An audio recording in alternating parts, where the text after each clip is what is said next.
Hello everyone, कैसे हैं। आज हम देखेंगे कि टैली से हम कैसे जीएसटी आर वन फाइल करते हैं। तो सबसे पहले टैली में हम कंपनी क्रिएट कर लेंगे। कंपनी क्रिएट करने के बाद जो है स्टेप बाय स्टेप सब कुछ डालें। कंपनी का नाम, address, email ID, mobile number सब कुछ डाल के यहाँ पे अकाउंटिंग सबको यस कर देंगे, टैक्स को भी यस कर देंगे, कौन सा स्टेट है, जीएसटी कब अप्लीकेबल हुआ, जुलाई में हुआ है तो वो भी डाल देंगे। उसके बाद जीएसटी नंबर डाल देंगे कंपनी का उस टैली में। यहाँ पे जीएसटी नंबर डाल देंगे। मंथली है, क्वार्टरली है तो मंथली है। यहाँ पे टैक्स के बारे में पूछ रहा है तो यहाँ पे टैक्सेबल करके जो है 18% हम लिख दे। 18% करके हम सेव करेंगे। टैक्सेबल क्लिक करेंगे, 18% करेंगे। उसके बाद यहाँ पे इसको भी यस करेंगे। उसके बाद ये बिल पे आएंगे, ये बिल भी यस करेंगे। और ये भी जो है ये बिल का अप्लीकेबल हुआ वो डेट डालेंगे, तो वो भी जुलाई में अप्लीकेबल हुआ। ठीक है, टैक्स इनवाइस करना है। इसका लिमिट 50,000 है, वो भी डाल देंगे।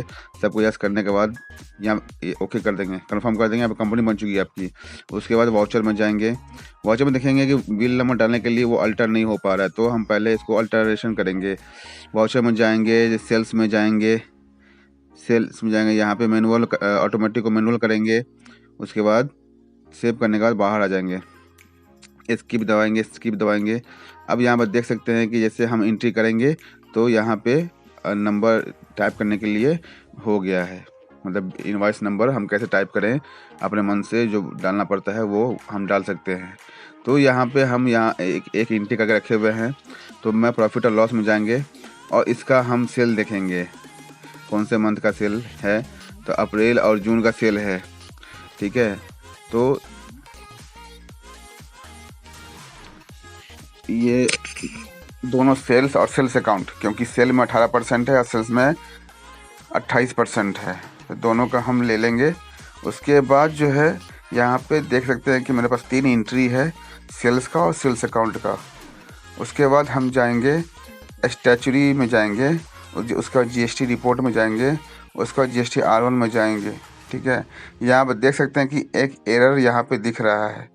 अब यहाँ पे मंथ भी सिलेक्ट कर लेंगे, कौन से मंथ में आप फाइल कर रहे हैं। वो मंथ सेलेक्ट करने के बाद यहाँ पे एक एरर आ रहा है, किस चीज़ का एरर आ रहा है वो देखेंगे। एरर पे क्लिक करेंगे तो यहाँ पे देख सकते हैं कि यहाँ पे एरर पे क्लिक करने के बाद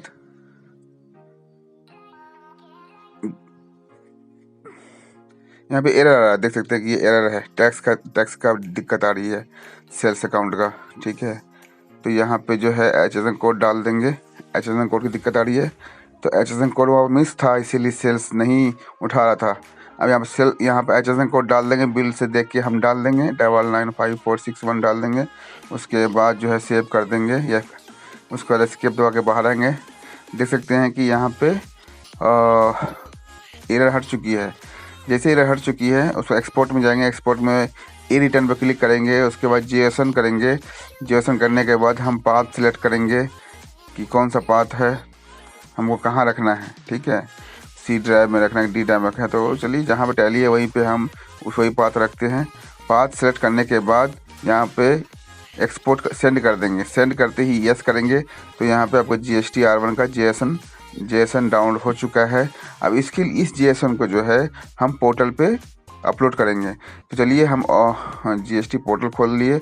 उसको R1 में जो है ऑनलाइन डेटा फिल किए हुए हैं उसको हम हटाएंगे। पहले दिखाएंगे कि हम कैसे ऑफलाइन जेएसएन हम कैसे एक्सपोर्ट करते हैं।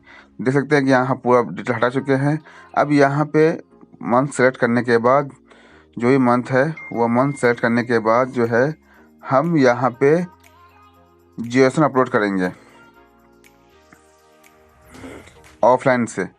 तो यहाँ पर देख सकते हैं कि प्रिपेयर ऑफलाइन पर क्लिक करेंगे। उसके बाद चूज फाइल करेंगे। चूज फाइल करने के बाद जो है यहाँ पे जो जेएसएन डाउनलोड किए हैं उसको इंपोर्ट करेंगे। उसके बाद हम देख सकते हैं कि सक्सेसफुली फाइल सबमिट हो चुकी है, सक्सेसफुल वेरीफाई हो चुकी है। अब यहाँ पे कुछ टाइम लगेगा। हाँ, देख सकते हैं कि एरर रिक्वेस्ट में रिपोर्ट में आ रहा है नॉट अप्लीकेबल, मतलब ये सही अपलोड हो चुकी है जेएसएन। ठीक है, अब बैक टू फाइल में फाइल करेंगे। उसका फिर मंथ सेलेक्ट करेंगे। उसके बाद GST R1 में जाएंगे। GST R1 में जाने के बाद हम सब कुछ देखेंगे कि सही फिल हुआ है या नहीं हुआ है। एक बार अपने बिल से मैच कर लेंगे, ठीक है। तो बैक करने के बाद GST R1 खोलेंगे। GST R1 खोलने के बाद जो है हम इसमें देखेंगे कि जो मेरा सेल है वो सही इंपोर्ट हुआ नहीं हुआ है। तो पहले डॉक्यूमेंट इशू चेक कर लेते हैं। देख सकते हैं कि डॉक्यूमेंट इशू भी इसमें एक्सपोर्ट हो चुकी है। डॉक्यूमेंट इशू भी एक्सपोर्ट हो चुकी है इसमें। उसके बाद फिर बैक जाएंगे, रिफ्रेश भी कर लेंगे एक बार, ठीक है। रिफ्रेश करने के बाद यहाँ पे हम दोबारा चेक करेंगे, ठीक है। उसके बाद हम HSN कोड पे क्लिक करेंगे। तो देख सकते हैं यहाँ पे कि मेरा HSN कोड भी सही एक्सपोर्ट इंपोर्ट हो चुका है, ठीक है। फिर बिल से मैच कर लेंगे, ठीक है ये। फिर बैक पे क्लिक करेंगे।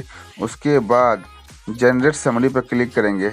जैसे ही जनरेट समरी पर क्लिक करेंगे तो देख सकते हैं कि आप समरी में जनरेट हो चुकी है। अब इसको फाइल करेंगे। फाइल पे क्लिक करने के बाद यहाँ पे सारा डिटेल खुल जाएगा आपका। रिफ्रेश करेंगे। रिफ्रेश करने के बाद हम नीचे की तरफ आएंगे। नीचे की तरफ आने के बाद फाइल स्टेटमेंट पर क्लिक करेंगे। जैसे ही फाइल स्टेटमेंट पर क्लिक करेंगे तो यहाँ पर देख सकते हैं कि ये फाइल सबमिट हो जाएगा। और यहाँ पे एक बॉक्स खुलेगी, चेक बॉक्स पर क्लिक करेंगे। वहाँ पर डायरेक्टर का नाम सेलेक्ट करेंगे और EVC कर देंगे। जैसे हम EVC करेंगे तो डायरेक्टर के मोबाइल पे और ईमेल पे OTP जाएगा। OTP डाल देंगे और वेरीफाई पे क्लिक कर देंगे। ये यहाँ पे GST R1 फाइल हो गया। उम्मीद करते हैं कि वीडियो अच्छा लगा हो। वीडियो अच्छा लगा हो तो प्लीज़ लाइक करें, कमेंट करें, शेयर करें। मेरे चैनल पर नए हैं तो प्लीज़ चैनल सब्सक्राइब करें, बेल आइकन दबा दें। Thank you.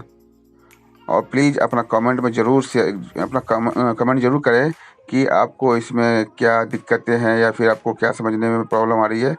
इसीलिए आप कमेंट ज़रूर करें। Thank you for watching my video.